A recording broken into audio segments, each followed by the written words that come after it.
Hi everyone, it's wonderful to be here for day 24 of the Advent Hop. So my name's Lucy and I'm from Art Shed Angel, and I'm also an admin with Jolene Payne of Live Art Journaling and Self-Development.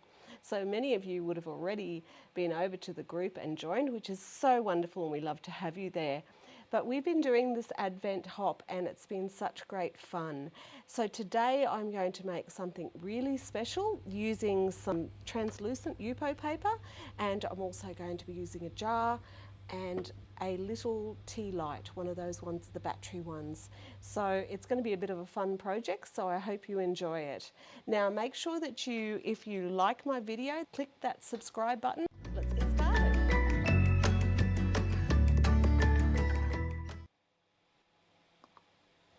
Okay, so for this activity, it's going to be quite a simple one, but such a fun one. So what I have is one of these little battery powered lights. I'm doing that because I don't want there to be a fire issue, and I'm using a jar in this case to give it a bit of stability, but we're going to make a really pretty tea light holder. So that's just so that I can turn this on. There we go. Turn it on and pop it into the jar. And so we've got our little tea light, and they work for a long time, and I like the way they flicker too. I'll probably put a little bit of plasticine in the bottom of that so that it's right in the centre, and use tongs to put it in. So what I have here is a piece of YUPO paper which is translucent. So that means you can see through it, so you can see my hand through it. You do need to use a translucent one for this, and I'm going to be using 4 colours in my alcohol ink. So I'm using limeade, indigo, raspberry and lemonade, and I'm also going to be using some alcohol ink blending solution, which is really great to use. Now these are all Couture Creations alcohol inks, and they're new out and really, really lovely to use. You're also going to need a metal straw to blow the ink around, and possibly a little brush to do some detail. But to get started, we're just going to put a little bit of the alcohol ink around, or the blending solution, and just get some colour on the page. And what I want to do first is just get a bit of colour. Now the reason I've got a glass jar is because I can wrap this around the glass jar, and then I'm not worried about it collapsing. And it'll be nice and sturdy in the wind, because one of the things we have is we have little parties outside at Christmas in Australia, and of course the wind blows things around. So this time what I'm going to do is kind of let the ink travel around a little bit. Now we want this to be like a translucent thing, so I'm not putting the ink too thickly, and I'm just letting it kind of drip around to start off with. Now I can put a little bit more of the blending solution on and just let it drip a little bit more. So I'm just getting it, and I want it to go right to the edges because it's going to be joined at the edges around the jar. So the first thing is just to do some colour like that, and then I'm going to start adding some of my raspberry. And this one I'm not going to move around because I don't actually want these dots to drip. I'm going to just let them be dots, and I'm putting some that are just in the middle, not in the actual alcohol. So you can see there you're getting like a really pretty, almost starry effect. And I'm going to dry this off very lightly with my heat gun, because I find with alcohol inks, if you want it to get different effects, you need to do a little bit of drying in between. So I'm using a steel straw. I find them really useful. You can use any kind of straw, but that helps you put the colour around. And also some of these cotton tips can be really useful, but there are also tools available. So the next thing I'm going to do, I've let this dry. I'm going to put some drops of this really, really pretty green. It's called limeade. And this time, I'm going to use the straw and I'm going to blow. And you get this amazing starburst effect. It looks really pretty.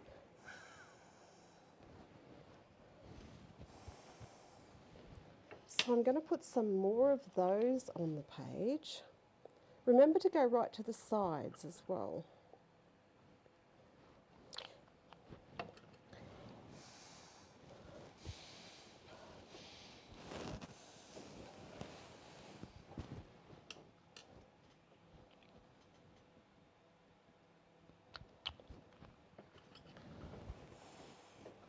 So we've got these fantastic little sprays of colour, and again in this case I'm going to let it dry so that it the next colour spreads over the top of it but without blending into it. So that's really an important thing.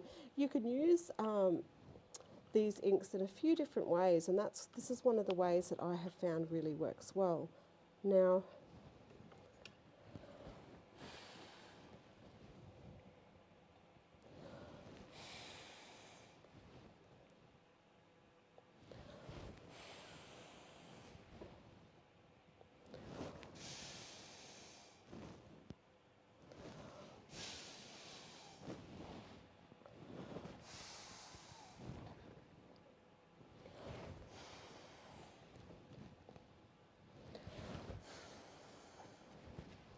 so you can see here I'm starting to get these lovely colours happening.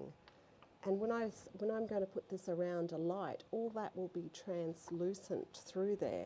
So because I love this pink, I think I'm going to do some of those little sort of starbursts in pink as well.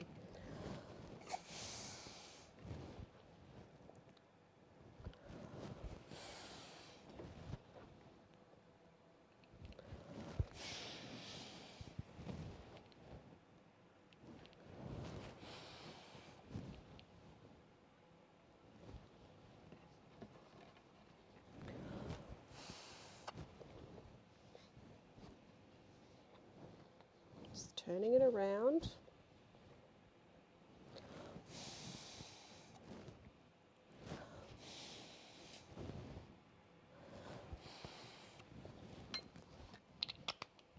So we're getting this great, it almost looks like fireworks. It really looks quite spectacular. And I'm just going to put some little bits now of just a little bit of the blending solution, and I'm going to do the same thing with that, and that will actually make some really interesting things happen too.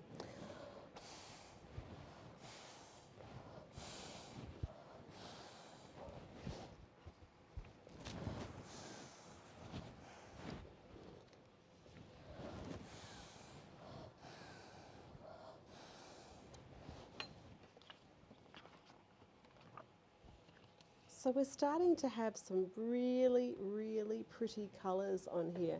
And you can imagine with the light coming through it, it's going to look quite pretty. Now you can stop with that. I might just add some pistachio to it as well. So this is a bit of a greeny sort of colour, and I think it'll go great.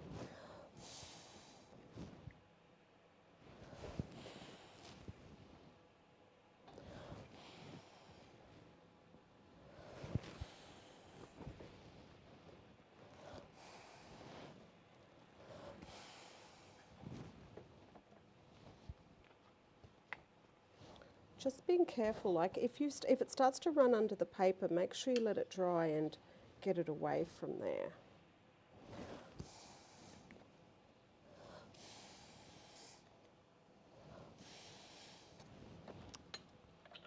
So I'm going to let this dry because I think there's a nice amount of colour on here. And what I'm going to do is add some other texture to it. So I'll just let it dry for a minute and I'll be right back with you. Now because I love light to come through my colours with this, I'm going to take a bit of the alcohol blending solution on my brush and I'm going to flick it over it. Now it's already dry, so what it'll do is it'll just make little spots, and these will let a little bit of light through in different ways. What it kind of does is it pushes the colour and has like little lines. So I'm just putting this lightly all over, and it's kind of probably a little bit hard to see on camera, but it definitely adds to the effect. And then I really want it to dry. You tend to let this dry at its own pace because it needs that time for the alcohol to actually push the colour aside. And I think if I hold it up to the camera, you can kind of see how you get these little lovely spots. Now what I'm going to do next is I'm going to use a Posca pen.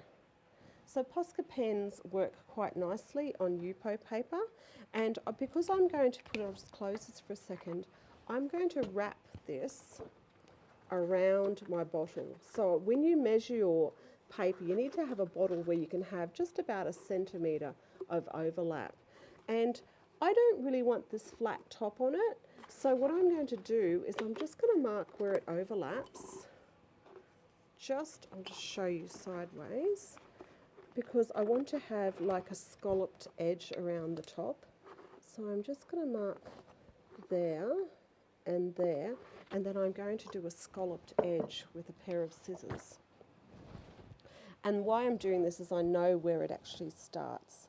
So I'm going to just do a random kind of scalloped edge, but I know I need to end up down low there again. And I'm not doing this very accurately. You can actually use die cuts for it. I'll just get my cutting mat. Let's put it over here. And I'll just cut along here. I'm just going to do it slightly differently. And that way I've got this nice curved edge.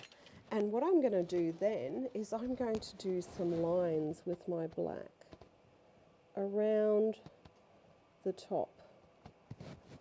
And so this is where you can actually do some writing. I'm going to do a little bit of decoration.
Okay, so what I've done is I've added all those little decorations. You can stamp words on it. You can actually use your stamps to put images on here too. But what I'm going to do now is I'm actually going to use some tape. Now I'm using a kind of a double-sided tape roller to put this down, and it's quite clear, the tape, so I find it good to use. I'm just going to do a straight row of glue here, and now it's important that you get it straight. I don't want it to be tight on the bottle, so I'm just going to, I'm just doing what I said not to do. The bottom is the part that I'm most concerned is going to line up. So I'm going to line up the bottom, because I can always do a little bit of a trim at the top there. So we have the cylinder, which now fits over the top of our bottle. And if you have a look, you can't see, I'll take some photos of it with the light on. you've got this beautiful stained glass lantern. And the reason I've done the bottle on the inside rather than, you know, you could just sit this over the top, like you could just do that and even put a piece of cardboard at the bottom and just put the light in it. But one of the reasons I've done the bottle is because I really wanted to make it safe to actually stand somewhere, and it's just recycling a bottle. And what I will do is make a way of putting this in here. I'm going to put a little bit of plasticine or something down the bottom so that it sits right in the middle, and then I'll use tongs to turn it on and put it in. So I will do some photos of this now, showing you this with the lights.